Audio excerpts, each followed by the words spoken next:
বাংলাদেশের অর্থনীতি হওয়ায় বৈদেশিক মুদ্রার বিপরীতে টাকার ব্যাপক অবচিতি ডেপ্রিসিয়েশন এবং উচ্চ বিনিময় হার দেশে মূল্যস্ফীতিতে বড় ভূমিকা রাখে। এজন্য একটি স্থিতিশীল মুদ্রা বিনিময় ব্যবস্থা বজায় রাখতে বৈদেশিক মুদ্রার রিজার্ভ শক্তিশালীকরণে জোর দেওয়া হচ্ছে। মূল্যস্ফীতি নিয়ন্ত্রণের লক্ষ্যে মুদ্রাস্ফীতি ও রাজস্ব নীতির কার্যকর সমন্বয়ের মাধ্যমে বাজারে অর্থ সরবরাহ নিয়ন্ত্রিত রাখা হবে। তবে বেসরকারি খাতে ঋণ প্রবাহ যাতে বিঘ্নিত না হয় সেদিকে খেয়াল রাখা হবে। রাজস্ব ব্যবস্থাকে সম্পূর্ণভাবে ঢেলে সাজিয়ে অভ্যন্তরীণ রাজস্ব আহরণ বৃদ্ধি বর্তমান সরকারের অন্যতম প্রধান লক্ষ্য। এর অংশ হিসেবে রাজস্ব নীতি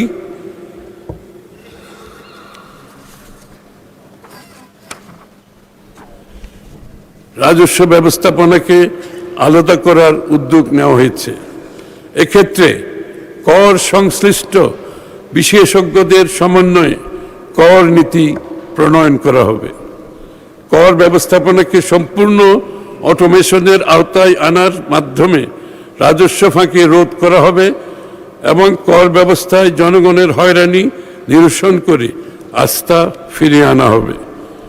বর্তমানে কর জিডিপির অনুপাত 6.8%, যা আমরা আগামী 2030-31 অর্থ বছরের মধ্যেই 9.6% এবং রাজস্ব জিডিপির অনুপাত বর্তমান 8% থেকে 11% উন্নীত করব। ফ্যাসিবাদী সরকারের সময়ে দুর্নীতি ও সংশ্লিষ্ট অপরিকল্পিত প্রকল্প গ্রহণ এবং তার অর্থায়নের জন্য বিপুল পরিমাণে ঋণ গ্রহণ করায় আমাদের ডেট সাস্টেইনেবিলিটি ঝুঁকির মুখে পড়েছে। আমরা বর্তমান মধ্যম মানের ঝুঁকি থেকে নিম্ন ঝুঁকির ঋণ মানে ফিরে আসতে চাই।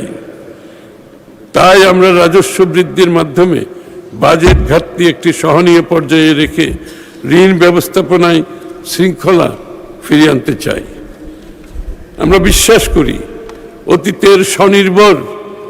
অতীতের ঋণ নির্ভর প্রবৃদ্ধির ধারা থেকে বেরিয়ে এসে উৎপাদন, কর্মসংস্থান ও বেসরকারি বিনিয়োগ কেন্দ্রিক অর্থনীতি গড়ে তোলার সময় এসেছে। তাই টেকসই অর্থনৈতিক অগ্রগতির জন্য ঋণ নির্ভরতা কমিয়ে বিনিয়োগ বাড়ানোর নীতি কৌশল গ্রহণ করা হচ্ছে। মাননীয় স্পিকার, অর্থনীতির পুনরুদ্ধার ও বিনিয়োগ প্রবাহ সচল রাখতে সরকারের মধ্যমেয়াদী কৌশলের অন্যতম প্রধান অগ্রাধিকার হচ্ছে ব্যাংক ও আর্থিক খাতে শৃঙ্খলা আনয়নের মাধ্যমে এই খাতের প্রতি আস্থা পুনঃপ্রতিষ্ঠা।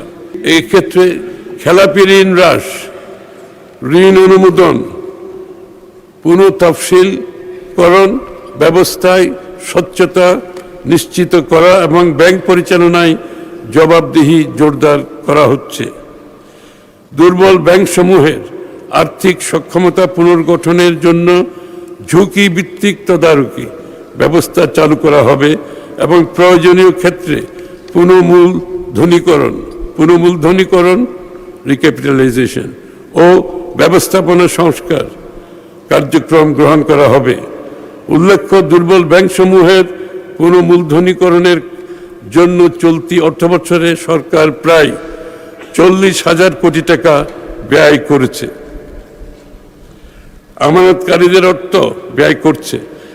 আমানতকারীদের অর্থ ফেরত প্রদানের লক্ষ্যে ব্যাংক পুনর্গঠনের উদ্যোগ নেওয়া হয়েছে। আমরা বিদেশে পাচার হওয়া অর্থ ফেরত আনতে কার্যকর উদ্যোগ গ্রহণ করছি। ব্যাংক কার্যক্রম পরিচালনায় রাজনৈতিক নিয়োগ ও হস্তক্ষেপ বন্ধ করা হয়েছে। আবার পড়ছি, ব্যাংক কার্যক্রম পরিচালনায় রাজনৈতিক নিয়োগ ও হস্তক্ষেপ বন্ধ করা হয়েছে। এটিকে পারিবারিক প্রভাবমুক্ত করার জন্য আইনের প্রয়োজনীয় সংশোধন করা হয়েছে। এটা একটা বিশাল স্টেপ মাননীয় স্পিকার। একটি রাজনৈতিক দলের পক্ষে এই ধরনের স্টেপ অনেক বড় স্টেপ। ব্যাংকিং খাতে আন্তর্জাতিক মানদণ্ড ভিত্তিক আন্তর্জাতিক মানদণ্ড ভিত্তিক ঝুঁকি ব্যবস্থাপনা, মূলধন পর্যাপ্ততা এবং কর্পোরেট গভর্নেন্স নিশ্চিত করা হবে, যাতে আর্থিক প্রতিষ্ঠানসমূহ দীর্ঘমেয়াদে স্থিতিশীল ও প্রতিযোগিতামূলক হয়ে উঠতে পারে। আর্থিক অন্তর্ভুক্তির পরিধি বাড়িয়ে নারী, তরুণ উদ্যোক্তা ও প্রান্তিক জনগোষ্ঠীর জন্য অর্থায়নের সুযোগ সম্প্রসারণ করা হবে।